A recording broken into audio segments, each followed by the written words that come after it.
Formula 1 during the season break is a time in the F1 season where there isn't any racing at all and where F1 fans just want to play Russian roulette with a fully loaded gun. But I think that is one of the most entertaining parts of an F1 season. Like in 2022, we had an entertaining season for the most part, but then bam! Fernando Alonso finally joins Aston Martin, Oscar Piastri to McLaren, Sebastian Vettel retires, Hülkenberg returns to F1. And in 2023, we also had a solid season with thrilling races, despite the Dutch national anthem being ingrained into our memory. But then boom, Lewis Hamilton announced he was going to Ferrari, Gunther Steiner got fired, and Christian Horner got exposed for sending nudes to a female coworker despite being married and having 2 children. And the fact that these are only a fraction of things that happen when F1 doesn't go racing. There's just so much more to talk about, which is why in this video I'm gonna cover everything that happens during an F1 season break. From the drama that causes huge arguments between drivers, car reveals that end up looking the exact same as last year, to Lewis Hamilton being scared of an onion. Ah! Oh shit! Son of a bitch. And where all the entertainment begins is in the news right after the last race of the season. Now, as soon as F1 wraps up its final race, there's usually a lot of drama and news that pops up a couple weeks or days later. Now, this is normally just team announcements and changes like Lando and Charles getting contract extensions, Logan Sargent stepping away from motorsports, drivers switching teams like Lewis Hamilton announcing his move to Ferrari, which caused 70% of Mercedes fans to now be part Italian. Della nostra cultura saranno naturalmente accolti sotto la mia protezione per la durata del loro soggiorno. Grazie. And also drivers going on factory tours, where you'll actually be able to tell just how their season will go just by looking at their faces. For example, Fernando Alonso 2023, Max Verstappen 2022, Lewis Hamilton 2025. Actually, we can't really tell if he's happy or sad, probably both at the same time since it's Ferrari. But apart from driver transfers, the news could also be huge drama, like Ocon and Gasly being in the same team that one time. Ocon on the inside. What did he do? Alpine announcing that Oscar Piastri was joining them, but Oscar said, "Fuck you, I like papayas instead." Gunther Steiner getting fired by Gene Haas. His reaction speaks for itself. How did you feel about I couldn't give a fuck. And Daniel Ricciardo either being hired, fired, rehired, promoted, and fired again. But jokes aside, the worst genuine drama I can think of, however, in Formula 1 that happened during the break has got to be post-Abu Dhabi 2021. Is Verstappen far enough back? He's going to make the lunge down the inside. Hamilton sees him coming. No! No! Max Verstappen, you are the world champion! The world champion! Abu Dhabi 2021 was such a chaotic last race, where as soon as it finished, the season break was a complete war zone. Michael Massey was receiving death threats for a safety car decision, making him resign. Nicholas Latifi got a couple too for causing said safety car, while Max Verstappen was probably on the UK's NCA most wanted list, and F1 fans clashed on social media like it was World War III, with Max fans just rubbing it in on Team LH, and Team LH constantly saying that Lewis is an 8-time world champion. As an Alonso fan during that time, I honestly just found myself in a corner sitting like this. So F1's off-track drama never fails to disappoint. If it's not news of drivers signing contracts, it's them attempting to beat the shit out of each other. And in the rare case none of that actually happens, another entertaining thing in the season break is seeing what F1 drivers surprisingly get up to when they aren't racing. Since F1 is essentially a sport where millionaires go in circles and we all go batshit insane, these millionaires love to do a lot of crazy stuff during their holidays, which is why I looked back on all the years of F1 breaks and collected all the random shit I've learned about some of the drivers. Starting with Stroll apparently being a really good paddle player, which is a richer version of tennis. God, if he only considered switching sports. Lewis Hamilton also loves making the goofiest videos I've ever seen, like he's usually so chill, but then you just find all this. Hey Mickey, now man, there's quite a lot of snow here, huh? And Fernando Alonso loves posting gym photos and also suffered a crash in 2014 testing a McLaren that started a conspiracy theory saying that the crash made him stop aging. while Nicholas Latifi loves Nutella and has apparently been in the British military, where he can be seen in a vehicle faster than any of the Williams cars he's drove. And finally, Max Verstappen had to smash a door to save his cat, wore Red Bull merch during his child's gender reveal, and loves to sim race. Even when F1 is over, when his daughter from another father needs him, Max continues to sim race for a team called Redline. And he loves it a lot, even when cars are flying straight at his fucking face. Wow! What? But the craziest thing I've seen an F1 driver do during the break is Pierre Gasly fixing his hairline. What I'd call the biggest self-inflicted crime I've ever seen. Throughout Pierre Gasly's F1 career, he's always been one word: cooking.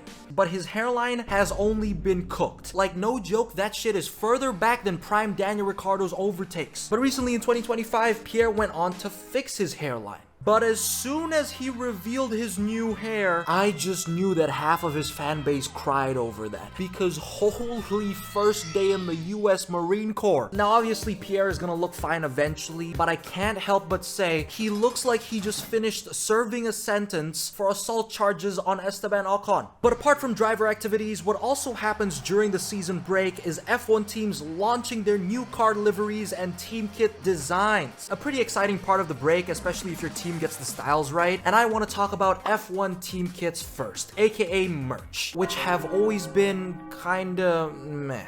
Sometimes they make you look like you work at a petrol station, or sometimes they just look the same as last year. But specifically for 2025, I can now say that almost every F1 team's merch lineup is finally complete fucking dog shit. And I wish I was exaggerating, because here's a brief Rick review on F1's 2025 merch. Ferrari looks okay, apart from the big ass HP logo staring at you. Mercedes looks like you're from Russia wearing fake Adidas merch. And McLaren, $85 for that? Am I purchasing a shirt or getting robbed in broad daylight? Put the money in my ass, nigga. And Red Bull. Who the fuck made this PowerPoint ass design? I swear these have got to be some of the most mediocre, if not worst F1 designs I've ever seen. That I'd rather wear bootleg shirts instead, because those ones actually go so much harder. But now let's talk about the car reveals. Now usually with every new F1 season, teams would reveal their cars somewhere around the break, often starting on Feb 14, which has made it a perfect excuse for us F1 fans to celebrate Valentine's with the new Ferrari car instead of talking to the opposite gender. But specifically for 2025, again, instead of each team revealing their cars on separate days, F1 decided to host an event for its 75th anniversary where every team would reveal their cars at the same time. And boy was this event, F1 75, a complete roller coaster. Now I'd personally give this event a solid 7 out of 10 on the Rick review meter, because it started off great with literally everyone getting grilled by the host. Lewis, of course, on the Ferrari table tonight. Pray for Toto. Always the center of attention, whether he is careering round the track or peacocking through the paddock dressed like a Fortnite character. Lewis Hamilton! Final question, is there genuinely a guy called Mike Crack? Yes. I think I saw Tiger King's Joe Exotic sat at one of the tables. That's so exciting. That looks insanely good. Mike Crack is tingling right now. I also loved how I could just tell Max and Alonso did not want to be there at all. I was honestly surprised Max didn't call in sick, so someone please do check if Max's sim racing setup was being held hostage during the show. But since it's still an F1 event, there had to be a sprinkle of cringe, and the car reveals gave us exactly that, especially with Red Bull. Their reveal had so many backup dancers, it straight up looked like Max and Liam were surrounded by crackheads that were possessed by the spirit of uncontrollable dancing. On the other hand, Aston Martin did a James Bond style intro, pure class, but unfortunately the only 007 they were the past 2 seasons was 0 pace, 0 championships, and 7 times Stroll kissed the barriers. While McLaren, Haas, Mercedes, and Williams practically looked the same. The Alpine was great though, however VCAR by far had the best reveal, while Sauber was the worst, because they had the longest intro just to show a cucumber car and a cabbage-haired Mattia Binotto. But my favorite part of the show was the FIA getting booed by everyone, and the fact that Pirelli got more cheers after. The FIA has been instrumental in their efforts over the last 75 years. And of course, none of these incredible cars would even hit the track Without the right tyres, Pirelli has been a crucial part of our sport. Can you believe it, ladies and gentlemen? Tires got more cheers than the governing body of motorsports. So overall, this gets a Rick review of 7 out of 10. The shows were over the top like typical events in the US, but it still had the F1 spirit. And now we can head to the final part of an F1 season break. But before that, I actually want to cover what I consider as one of the most legendary things to happen in the history of F1 season breaks. The Twitch quartet. This refers to a heavenly time in F1 where in 2020, since everyone was in lockdown and F1 wasn't racing, the season didn't start until July. And as a result, F1 drivers went to Twitch to start live streaming for shits and giggles. And when I say that it was legendary, I mean it. We had Charles Leclerc recreating his crash in Baku 2019. Does that remember you some parts of this year? Charles Leclerc has gone straight on. Then he wore a banana suit and said that he was gonna do something to a camera. I'm coming on your camera, mate. Yo, what? Yeah. What are you doing? While George and Alex were constantly trolling each other in games, Forget it. George! Lando Norris went bald, and Max Verstappen gave the best advice that anyone would die to learn if they're behind the wheel of a race car. Right, so don't break into turn 1. Okay. Basically, take everyone out. Yep. Then I would do 1 lap in reverse. Alright. And there onwards, I would just fully send it into the pit wall.